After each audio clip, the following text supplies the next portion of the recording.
Emily started spending more nights at the studio. Deadlines, she said, her voice light, casual, almost rehearsed. She'd kiss me on the cheek before slipping into her coat, her perfume lingering after the door closed. At first, I believed her. I wanted to. But then came the messages. One night, while she was in the shower, her phone buzzed on the nightstand. I didn't mean to look. I swear I didn't. But the screen lit up, and my eyes betrayed me. Unknown number, tonight was amazing. I can't stop thinking about you. The message disappeared before I could process it, vanishing behind her lock screen. My heart stopped, then lurched painfully back into motion. When Emily stepped out of the bathroom, her hair damp and smelling of lavender shampoo, I forced a smile. I didn't ask. I told myself there had to be an explanation, wrong number, some kind of mix-up. But the seed was planted. And once a seed of doubt takes root, it grows no matter how much you try to starve it. The days that followed were a blur of small, unbearable details. Emily laughing at messages she didn't share with me. Late-night phone calls she took in the hallway, whispering. The way she started wearing a shade of lipstick she hadn't touched in years. Each clue was like a drop of water against stone, soft, almost harmless, but relentless. Inside, I was splitting apart. Should I confront her? Should I wait? What if I was wrong, and my paranoia destroyed us? At work, I stared blankly at spreadsheets, my mind replaying every detail of our mornings, our nights. At home, I listened for the sound of her keys in the lock, half hoping she'd come home early, half dreading the moment. One evening, I followed her. She said she was heading to the studio again. I waited 10 minutes, then grabbed my coat and slipped into the rain. Her car was easy to spot, parked a few blocks from the studio. But she didn't go inside. Instead, she crossed the street, her umbrella tilted low against the drizzle, and entered a dimly lit bar I'd never noticed before. I stood outside for a long time, the rain seeping through my jacket, watching her silhouette through the window. She was smiling, leaning forward, her hand resting lightly on the arm of a man I couldn't see clearly. That image burned into me. When she finally came home, hours later, her cheeks flushed and her voice carrying that faint edge of rehearsed normalcy, I said nothing. But something inside me had shifted. The quiet streets of Portland seemed heavier after that night. The rain colder. The glow of street lamps harsher. I wasn't the same man anymore. And I knew, sooner or later, the truth would break through the silence. I've heard people say suspicion is worse than the truth. That not knowing, not being certain, is its own kind of torture. I used to think that was melodramatic. Now I know they were right. I used to think routine was the strongest glue in a relationship. That if you filled your days with enough shared moments, coffee before work, tired smiles after long shifts, late-night TV marathons, you could hold back the chaos of the world outside. For a while, I believed that about us. My name is Daniel Carter. I'm 34 years old, and until a year ago, I lived in what most people would call an ordinary marriage. Ordinary can be comforting, you know. My wife, Emily, was 28. Blonde hair that always carried a trace of sunlight in it, even on overcast days, and the kind of laugh you'd hear before you saw her coming. We lived in Portland, Oregon, in a 2-bedroom apartment on the east side, with a view that looked out over the Willamette River if you craned your neck just right from our balcony. Life was predictable. My job as a logistics manager at a shipping company was far from glamorous, but it paid the bills. Emily worked at a small graphic design studio downtown. She had talent, real talent, and when she talked about her projects, her hands would move as if she were sketching shapes in the air. I loved those moments. I still do, even though now they hurt to remember. The rain had started early that November. Portland in the fall always feels like a city caught between two states of being, half asleep under gray skies, half alive with the restless hum of coffee shops, bookstores, and neon signs flickering against puddled streets. That season, the rain seemed endless. Umbrellas bloomed like dark flowers on every corner, and the air smelled of wet asphalt and roasted beans. It was on one of those damp mornings that I first felt it, a shift, subtle and almost imperceptible, in the rhythm of our life. Emily had left for work earlier than usual. She said she had a client meeting, but when I asked which one, she hesitated just long enough for me to notice. At the time, I brushed it off. Everyone forgets details, right? Everyone slips. But something about the way she avoided my eyes lingered with me as I sipped my coffee at the kitchen counter. I should have ignored it. I wish I had. Our apartment was modest, hardwood floors that creaked in the hallway, walls painted in the neutral tones favored by landlords who never intended to repaint, and a kitchen that always smelled faintly of garlic no matter how often we scrubbed the counters. But it was ours. We had decorated it together, photos from our trip to Seattle above the sofa, Emily's framed sketches lining the hallway, a stack of well-worn novels on my nightstand. On quiet evenings, with rain tapping at the windows, we would curl up with blankets and lose hours to Netflix. Those nights, I thought I was happy. But happiness is fragile. Sometimes it cracks without a sound. The first real crack appeared a week later. Every morning after that night outside the bar, I woke up with my chest already tight, like the day was pressing on me before I even sat up. Emily's side of the bed often felt colder than mine.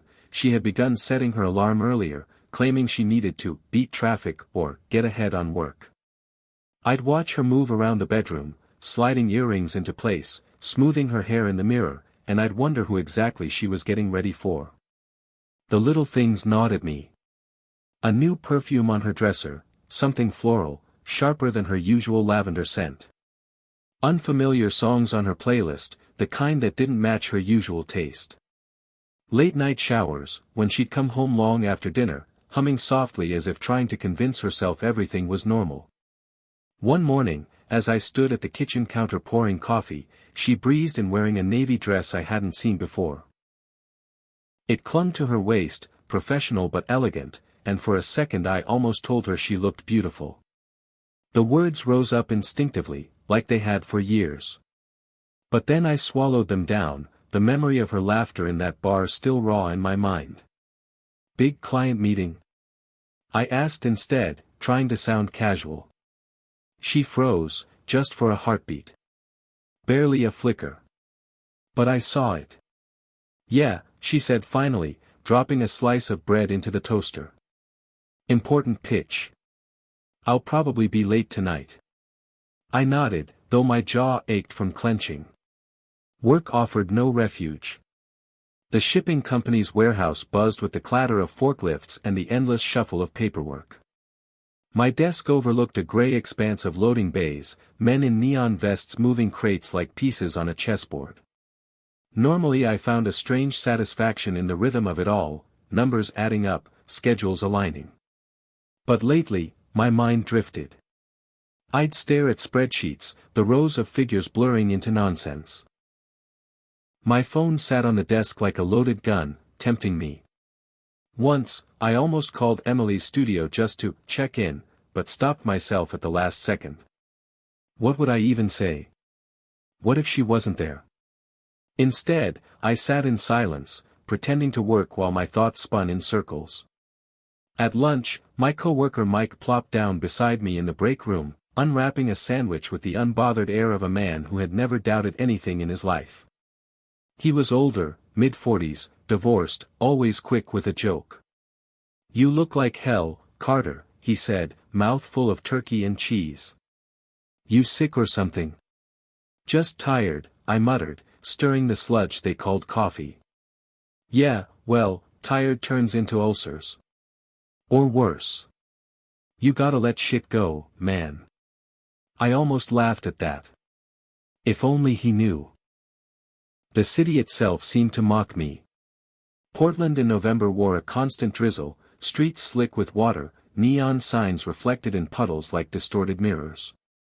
Every corner cafe brimmed with strangers leaning close over their cups, their voices low, their smiles private. I couldn't walk past without imagining Emily in one of those booths, her head tilted just so, her laugh echoing off tiled walls. The paranoia followed me home. One night, Emily came back later than usual. I was waiting on the couch, the TV flickering blue across the walls. She smelled faintly of whiskey, though she insisted she'd just been celebrating with her coworkers after a successful project. Really? I asked, my voice sharper than intended. With who? She blinked, her coat still half on. With my team, Daniel. You know, the people I spend 40 hours a week with. I leaned forward, elbows on my knees. Funny. I thought I'd met most of them. Can't remember anyone putting that smile on your face before. The words slipped out before I could stop them. Her eyes narrowed. What's that supposed to mean? It means you've been different lately. My throat tightened. Leaving early. Coming home late. Dressing up for client meetings. She dropped her bag with a heavy thud. So now I can't look nice without it being suspicious. That's not what I started, but she cut me off. God, Daniel, do you hear yourself? You sound paranoid. Do you want me to bring home a time card every day? Get a signature from my boss? The anger in her voice felt like a slap. I backed down, muttering something about being overworked. She shook her head, disappeared into the bathroom, and slammed the door. From the other side of the wall, I heard the shower start, the steady rush of water drowning out the silence between us. I sat there in the living room, the glow of the TV painting shadows on empty walls, and wondered if I was losing her, or if I already had. The cracks deepened in the weeks that followed. Emily started guarding her phone like it was a second heartbeat. Always face down on the table, always snatched up the second it buzzed. Once, I caught a glimpse of her typing furiously, a smile tugging at her lips, before she noticed me and flipped the screen away. I didn't ask. Not yet. Instead, I watched. I listened. I memorized the small betrayals, the shift in her voice when she said she loved me, the way her body angled away from mine in bed, the way her laughter sounded brighter when it wasn't meant for me. At night, when she fell asleep, I'd lie awake staring at the ceiling, counting the faint cracks in the plaster. Wondering how many lies could fit between two people before the ceiling finally caved in. One rainy Thursday, I found her scarf in the back seat of her car, crumpled against the upholstery. It smelled faintly of cologne, musky, not mine. I sat there in the driver's seat, my hands gripping the fabric, heart pounding so hard I thought the windows would rattle. When she asked me later if I'd borrowed her car for groceries, I lied and said yes. She nodded, distracted, never noticing the way my hands trembled. That was the moment I knew. Not proof. Not yet. But something had shifted from suspicion into certainty. The kind of certainty that poisons everything it touches. Still, I couldn't bring myself to confront her directly. Not yet. Instead, I carried on with the charade, dinners cooked, bills paid, polite conversations exchanged like currency.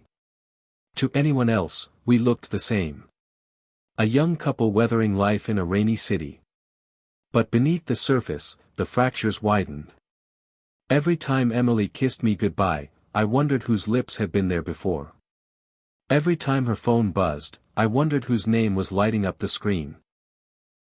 Every time she came home late, smelling faintly of whiskey and smoke, I wondered who she had laughed with in the dark.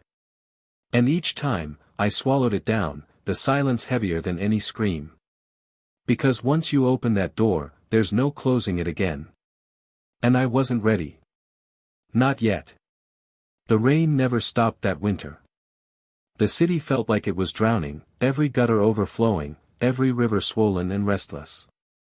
I'd walk through it sometimes, late at night, when Emily claimed she was still working. I'd shove my hands deep into my pockets, pull my hood tight, and wander past shuttered shops and glowing windows. Inside, I saw families eating dinner, couples curled on couches, children chasing each other down hallways. I wondered what they would see if they looked back at me. Just another man on a rainy street. Or a man unraveling, piece by piece, beneath the quiet weight of betrayal. And in those moments, I knew it was only a matter of time before the truth surfaced. Because secrets can't stay buried forever. Not in this city. Not in this marriage. Not in me. There comes a point where suspicion stops being an abstract weight and becomes action. Where the questions circling in your head demand answers, no matter how ugly they might be. For me, that point came one Tuesday night in December. Emily had fallen asleep on the couch, her hair spilling across the cushion, soft breaths rising and falling in the glow of the TV. The remote still sat in her hand, the screen paused mid-scene, a sitcom laugh track frozen in the air. Her phone lay on the coffee table. Face down. Silent.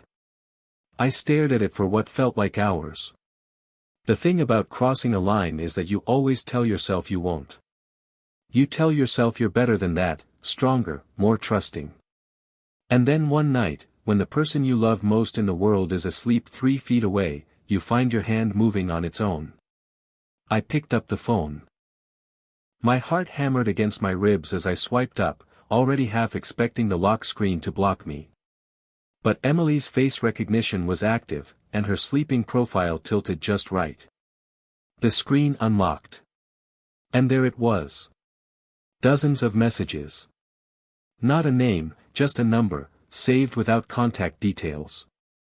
But the words hit like a fist. Last night was perfect. I can still taste you. When can we get away again? I hate sneaking like this. You looked incredible in that blue dress. Wish I could have taken it off you myself. I stopped breathing. The room spun around me, the rain tapping harder at the windows, the TV humming like a cruel laugh. My thumb scrolled without permission, each line of text cutting deeper, pulling me further into a world I wasn't supposed to see. And then, photos. Blurry, half-lit shots of a table at a bar, glasses of whiskey clinking, shadows leaning close together.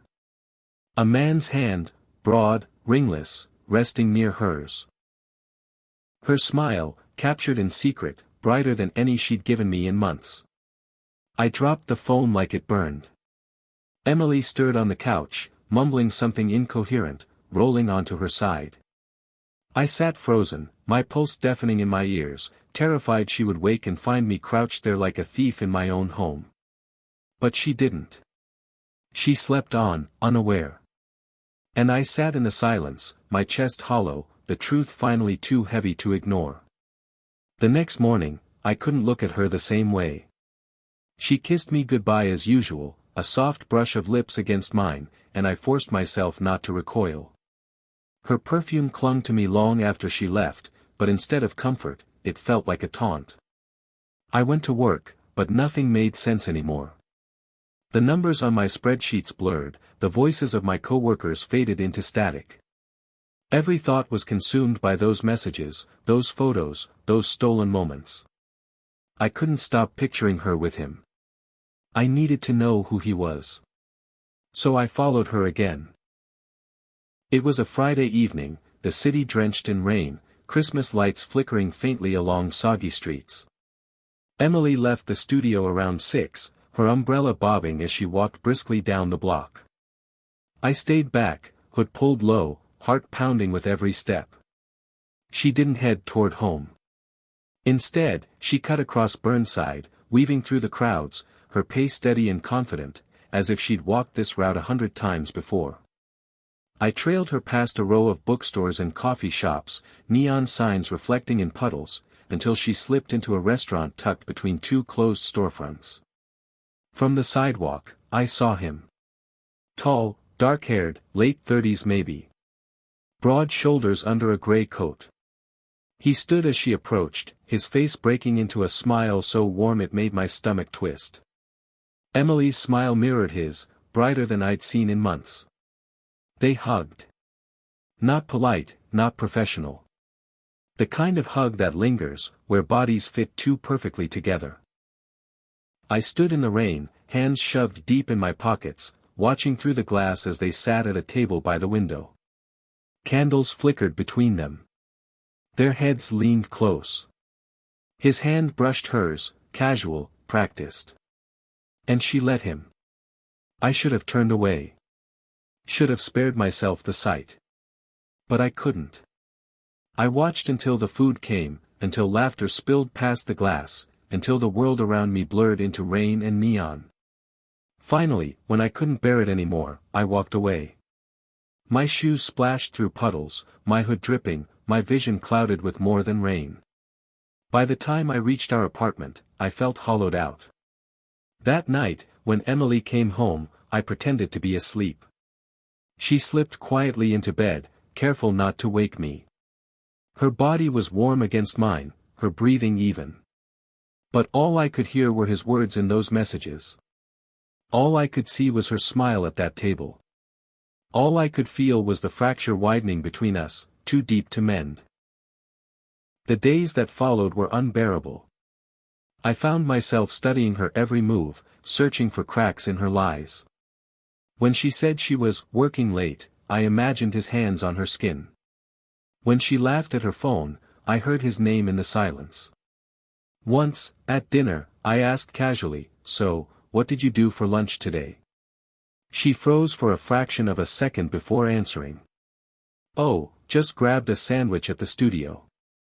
But I knew. I'd seen the restaurant. I'd seen him. And in that tiny hesitation, everything unraveled a little more. Inside, I was boiling. Rage, grief, disbelief, all tangled together until I couldn't tell one from the other. Some nights I wanted to confront her, to throw the phone in her face and demand answers.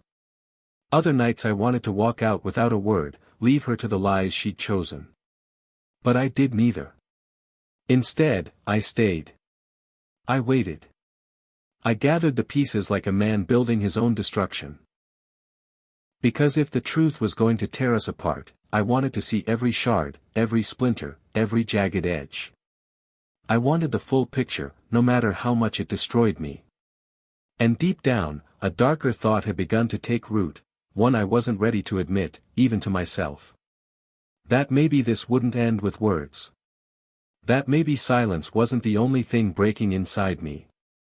The rain outside kept falling, steady and merciless. Portland drowned under gray skies, streets glistening, rivers swollen. And beneath those quiet streets, I carried a storm of my own, one I knew couldn't stay hidden forever. Because the truth wasn't just out there anymore. It was inside me, growing sharper, waiting for the moment it finally cut free. The more I knew, the less I slept. Nights bled into each other, endless cycles of lying awake, staring at the ceiling, listening to the rhythm of Emily's breathing beside me. She slept peacefully, as if nothing in her world was wrong. And maybe it wasn't. Maybe it was only mine that was collapsing. Every detail gnawed at me. Every hesitation in her voice. Every unexplained delay. I carried them like splinters under my skin, small but impossible to ignore. By December's end, I wasn't the same man anymore. One night, I tried to confront her without confronting her. We were sitting at the table, takeout cartons spread between us. The rain tapped against the window, steady and relentless. She was scrolling through her phone, smiling faintly at something unseen. "Who's that?" I asked, my tone sharper than I intended. Her eyes flicked up. "Just work stuff. Work must be funny these days." She froze, chopsticks hovering midair. "What's that supposed to mean?" "Nothing," I muttered, stabbing at my noodles. But inside, the words screamed. She set her food down, staring at me. "Daniel, if you have something to say, just say it." I looked at her then, really looked. At the woman I'd married, the woman I thought I knew better than anyone. And I couldn't. My throat closed around the truth like it was poison. So I shook my head, muttered, "Forget it." She sighed, grabbed her plate, and carried it to the sink. The sound of running water drowned out the silence between us. But I couldn't forget. The next day, while she showered, I went through her purse. My hands shook so badly I nearly dropped it, the leather soft and familiar under my fingers. Inside, receipts. A lipstick I didn't recognize. And a matchbook, black with silver lettering. The lantern bar. My chest tightened. That was the place I'd seen her with him. I closed the purse quickly, shoving everything back into place, my hands clammy. By the time she emerged from the bathroom, wrapped in a towel, I was sitting on the edge of the bed, pretending to tie my shoes. But the matchbook burned in my mind. Proof. Not enough to confront her, but enough to know I wasn't imagining this. That Friday, I left work early. My boss barely noticed, I hadn't been myself in weeks. I drove to the lantern, parking across the street, my hands gripping the steering wheel until my knuckles went white. It was still early evening, the bar just beginning to glow against the gray drizzle. I watched from the car, every nerve stretched tight. At 6:20, Emily arrived. Her hair was pulled back neatly, her coat cinched at the waist. She paused outside, glancing at her phone, then stepped inside without hesitation. Minutes later, he arrived. The man. Dark coat, confident stride. He didn't look around, didn't hesitate. Just pushed through the door like he belonged there. I sat frozen, rain streaking down the windshield, my pulse roaring in my ears. Inside that building, my wife was laughing with another man. Touching him. Sharing pieces of herself she'd stolen from me. I almost went in. Almost stormed across the street, kicked open the door, demanded answers in front of strangers. But I didn't.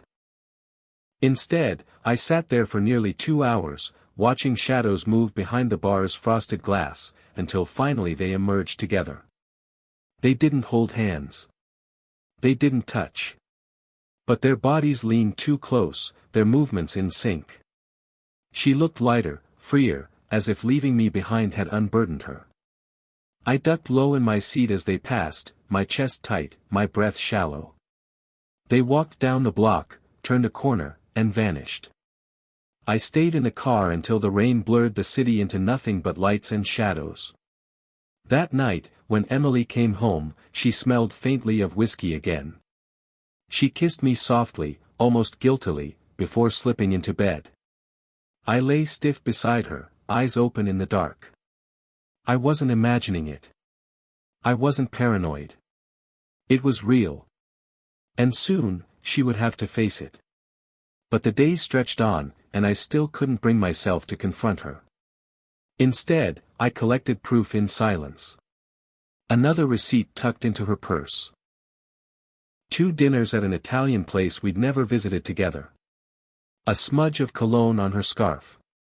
A slip of paper with a number scribbled in hurried handwriting. Every discovery was another nail in the coffin of our marriage. And yet, I couldn't stop. Because some part of me still hoped for an explanation, however impossible. Hoped that I was wrong, even as the evidence piled higher around me. But hope is just another form of denial. And denial has a breaking point. One evening, I finally let my anger slip through. Emily was standing at the sink, washing dishes. The sound of water filled the kitchen. "Where were you tonight?" I asked suddenly. She glanced over her shoulder. "I told you, work. Client dinner." I leaned against the doorway, arms crossed. "Funny, you didn't bring home any leftovers." Her hands stilled.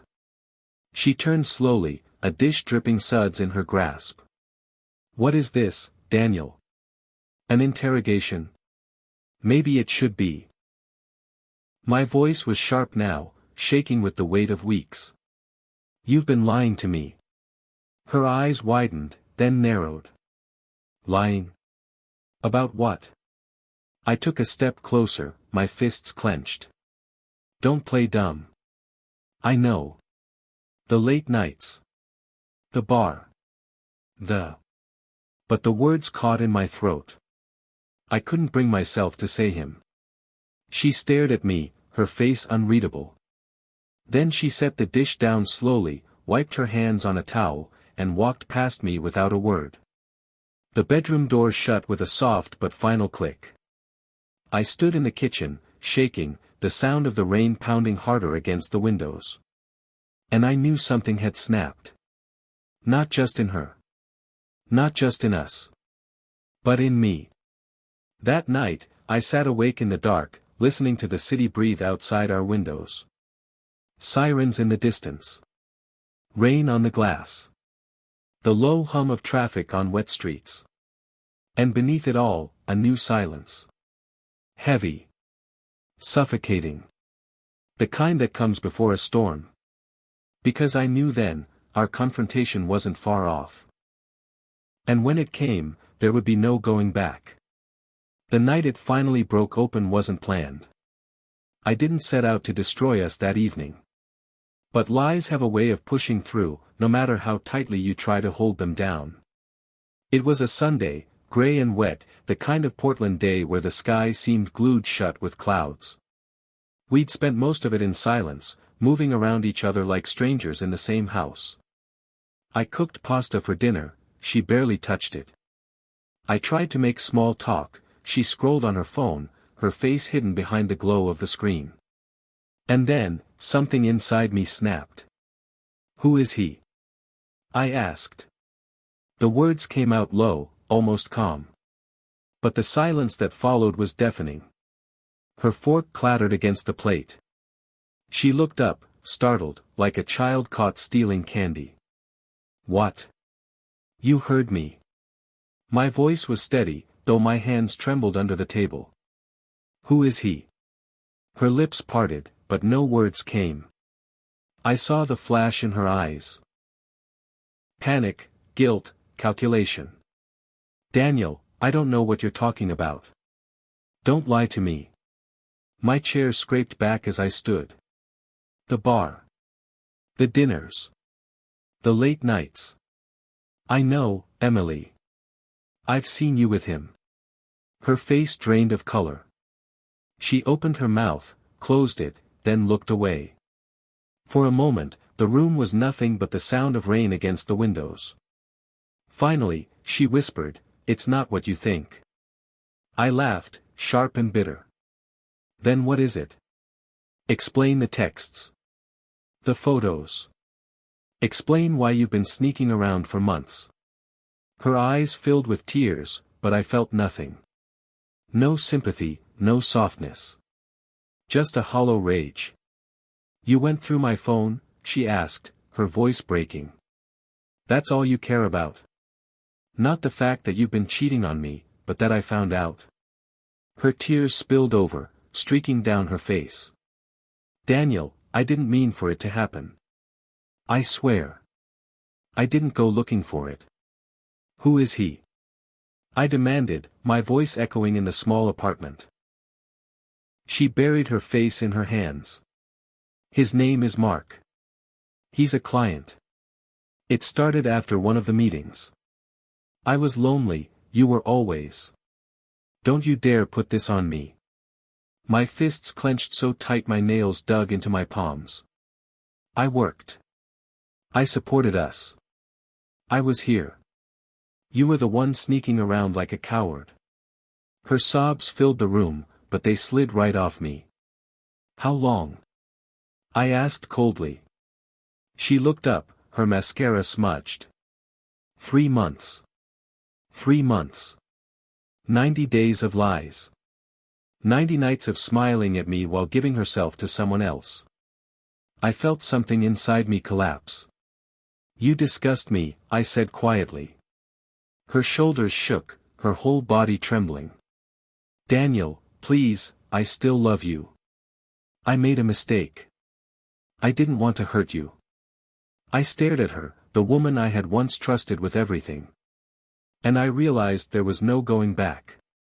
Not after this. Not ever. The apartment felt like a tomb after that night. Emily tried to reach me, tried to talk, but I shut her out. I slept on the couch, my back aching from the cushions, my mind raw from replaying every moment of betrayal. At work, I was a ghost. At home, I was a shadow. And Emily, she wilted. She moved around like a woman waiting for a verdict, her eyes red, her voice hushed. She begged me to go to counseling, to give her another chance. But the words never touched me. Because trust, once broken, doesn't heal. It rots. One evening, as the rain lashed the windows and thunder rolled across the river, I told her it was over. I'm filing for divorce, I said flatly, standing in the doorway with my bag packed. Her face crumpled. Daniel, no. Please. We can fix this. You already broke it. My voice was ice. There's nothing left to fix. She fell to her knees, clutching at my hand, sobbing so hard she could barely breathe. Don't do this, she whispered. Don't leave me. I pulled my hand free, my heart a stone in my chest. I already lost you months ago, I said. I'm just admitting it now. Her cries followed me out the door, down the stairwell, into the cold night.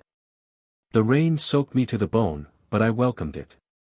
It felt cleaner than anything in that apartment. I walked the streets of Portland until I couldn't feel my legs. Neon lights blurred in puddles, the river swelled dark and endless, the city buzzed with life that felt impossibly distant from mine. And for the first time in months, I breathed without choking. It wasn't freedom. Not yet. It wasn't healing. But it was the first step. Because sometimes the only way to survive betrayal is to burn everything it touched. To walk away, even when it shreds you inside. To start over beneath the quiet streets, where the rain can wash away what love could not. The end.